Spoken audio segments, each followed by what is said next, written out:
हमारे साथ सुब्रत पाठक जी जुड़े हुए हैं। सुब्रत जी, बहुत स्वागत है न्यूज इंडिया पर।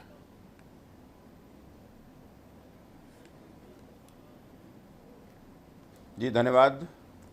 सुब्रत जी, आज सीएम योगी आदित्यनाथ ने एक अहम बयान दिया है। देखिए, एक तरफ तो कोर्ट में सुनवाई चल रही है और ऐसे में सीएम योगी आदित्यनाथ कह रहे हैं कि अगर मस्जिद कहा जाएगा ज्ञानवापी को तो ये विवाद हो सकता है। क्या कहा जाए?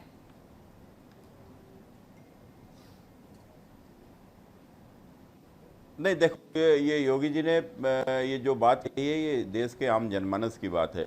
और जिस प्रकार से उन्होंने जब कहा है, उन्होंने तब कहा है कि जब उनसे पूछा गया और उस ज्ञानवापी को जब मस्जिद कहा गया तो निश्चित रूप से उन्होंने अपनी भावना को स्पष्ट किया है। ये उनकी भावना नहीं है, देश की भावना है। और इस देश में जो भी थोड़ा बहुत यदि इतिहास को समझता होगा, जानता होगा और तो वो अच्छे से समझता होगा कि बाबा विश्वनाथ के मंदिर को किस प्रकार से तोड़कर वहाँ के ऊपर और शिवलिंग को ऊपर अभी तो देखा आपने जिस प्रकार से अभी स्पष्ट हुआ है कि उसके ऊपर सदियों से वो लोग वहाँ के ऊपर वजू कर रहे हैं, किस प्रकार से हमारे धर्म के इतने बड़े प्रतीक को वहाँ के ऊपर अपमानित कर रहे थे। तो आज जब ये चीज़ें जब स्पष्ट हुई हैं तो बार बार उसको कहकर फिर हम किसी के धार्मिक भावनाओं को बार बार अपमानित करने से तो आक्रोश उत्पन्न होता ही है।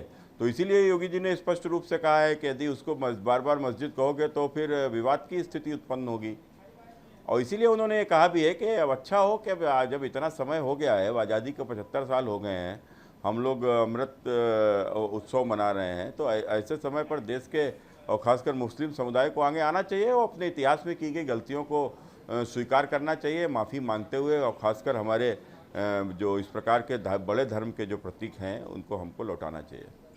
सुब्रत जी, जिस तरह सीएम योगी आदित्यनाथ का बयान आया, जो हिंदू पक्ष के वकील हैं उन्होंने खुशी जाहिर की। उन्होंने कहा कि देखिए, जो सच है वही सीएम योगी आदित्यनाथ ने कहा। हिंदू संगठन इस पर खुशी जाहिर कर रहे हैं, लेकिन विपक्ष कहीं ना कहीं ये कह रहा है कि ये पूरा एजेंडा 2024 से जुड़ा हुआ है।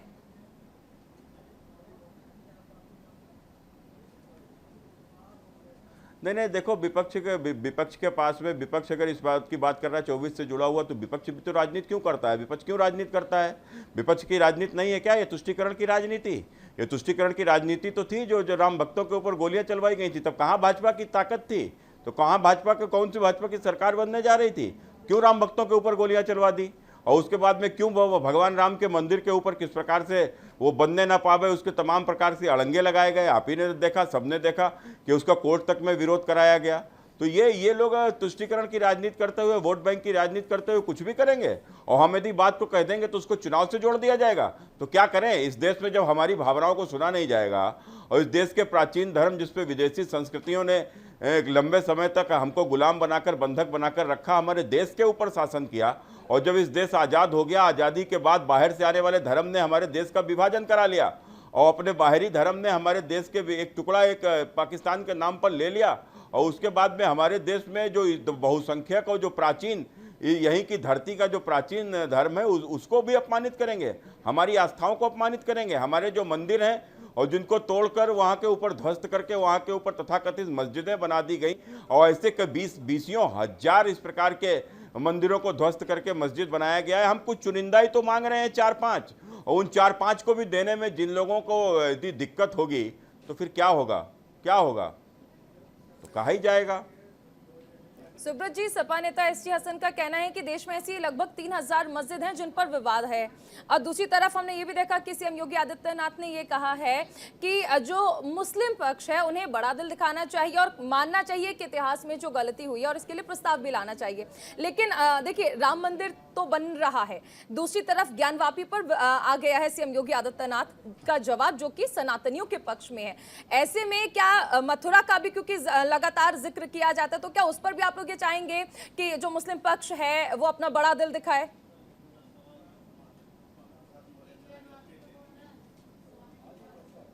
नहीं बिल्कुल, क्यों नहीं। अब हमने क्या कहा, 20 हजार से भी ज़्यादा मंदिर हमारे ध्वस्त करके उनके ऊपर मस्जिद बना दिया गया।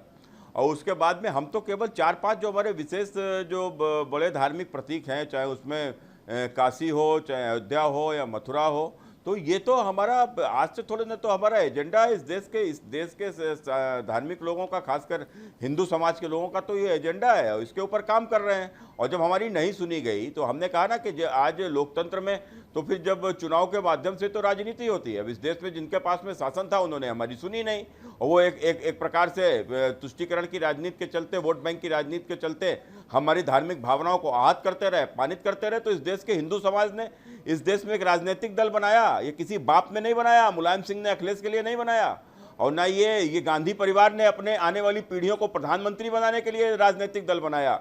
यह इस देश के आम हिंदू समाज ने भारतीय जनता पार्टी को उनकी धार्मिक भावनाओं का सम्मान करने के लिए राजनीतिक दल बनाया है, और जो इस देश की धार्मिक एकता को भी मजबूत करेगा, इस देश की अखंडता को भी मजबूत करेगा। पाठक जी, लेकिन एक तरफ हम ये भी देख रहे हैं कि कोर्ट में इस मामले में सुनवाई चल रही है। मुस्लिम पक्ष एएसआई सर्वे कराने पर भी वो लगातार ये कहते हैं कि सर्वे नहीं होना चाहिए। इस पर आप क्या कहेंगे?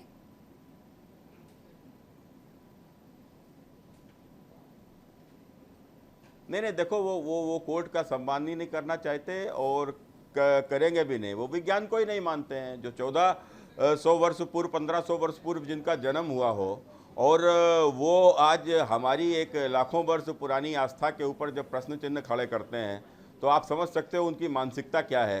तो लेकिन खैर, मैं उसके ऊपर नहीं जाना चाहता हूँ। हम लोग तो बहुत स्पष्ट है कि हमने लोगों ने सदैव कोर्ट का सम्मान किया है। अगर कोर्ट का सम्मान न किया होता तो आज़ादी के 75 वर्ष नहीं लगे होते राम मंदिर बनने में। ये एक चीज और समझना चाहेंगे कि देखिए, बीजेपी की ये लाइन रही है, और हमेशा विपक्ष कहता भी है कि देखिए बीजेपी अपनी लाइन पर चल रही है। लेकिन जब ये बयान आते हैं, और खासकर हम देखते हैं कि 2024 का चुनाव है, अब से पहले 19 के चुनाव में राम मंदिर का मुद्दा रहा था, तो क्या 2024 का जो मुद्दा है वो ज्ञानवापी रहेगा?